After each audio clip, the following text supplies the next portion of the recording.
Once, there was a boy who loved to read. He read everything he could get his hands on, and loved going to his favorite bookstore. One day, the boy realized he had read everything the store had to offer. He confronted the owner and asked him if there's anything that he had never checked out before. The owner said, "Why yes, I do," and pulled out a book called Death. He gladly sold it to the boy at a discounted price of $50. However, he warned the boy never to read the front page, while the boy returned to his house and read the book, and he was content. However, he always wondered what could be on that front page. It was always in the back of his mind. One day, the temptation was too much for the boy, and he flipped through the very front of the book and dropped the book in horror. There, in bold print, retailer price, $7.99. A déjà vu is actually a glitch in reality, and it indicates that something has just changed. Someone or something has ceased to exist. Old memories and records of existence erased forever.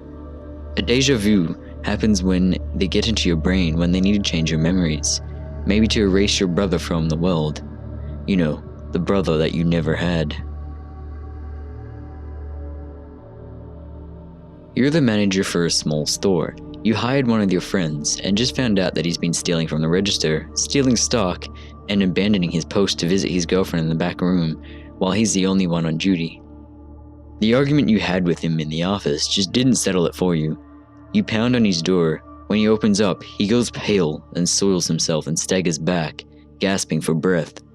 It doesn't impress you, really.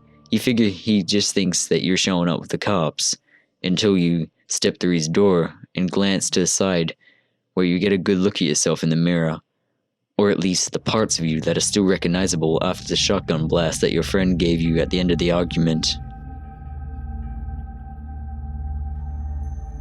In the heart of the Rockies lies a grove of trees growing in a perfect circle, a grove that, aside from the geometric oddity, appears to be perfectly innocuous from the outside. If one should step foot into this grove, however, the inside will be as dark as any moonless night in those mountain woods, even on the brightest summer's day. Those who have mistakenly wandered into the grove are rarely in any condition to say what happens inside. Many simply never come out. However, if you are very brave or very foolish, you can attempt to camp within the grove. Go in with your eyes shut tight, lie down in your sleeping bag, and no matter what you hear, no matter what you feel, do not open them again. If you somehow manage to find your way to sleep before the grove takes your sanity or your life, you will awaken in the middle of the day to the light of the sun shining on your face. In the middle of the grove, a grove that, aside from growing in a perfect circle and containing your heart's one greatest desire, is perfectly innocuous.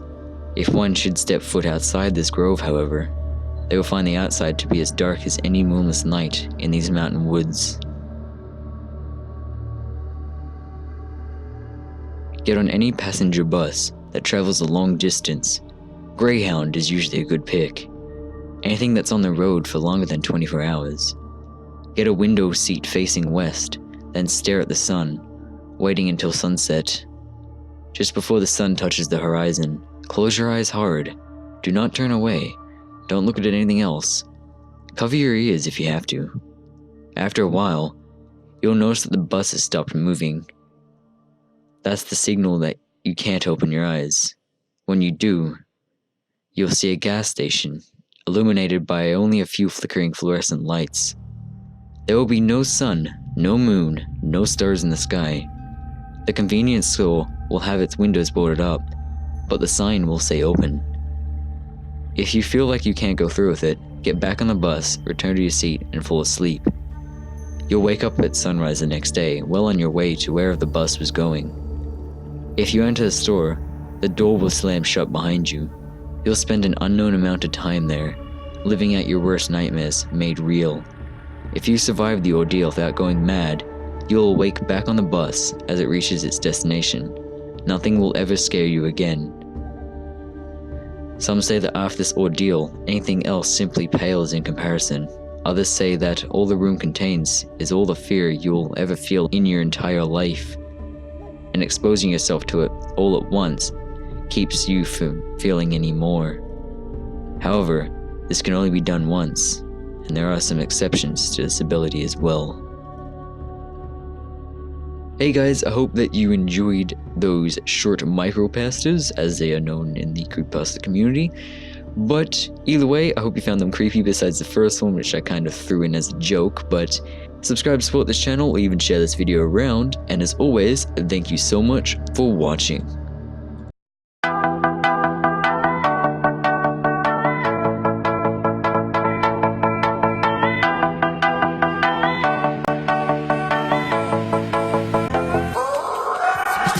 We'll be right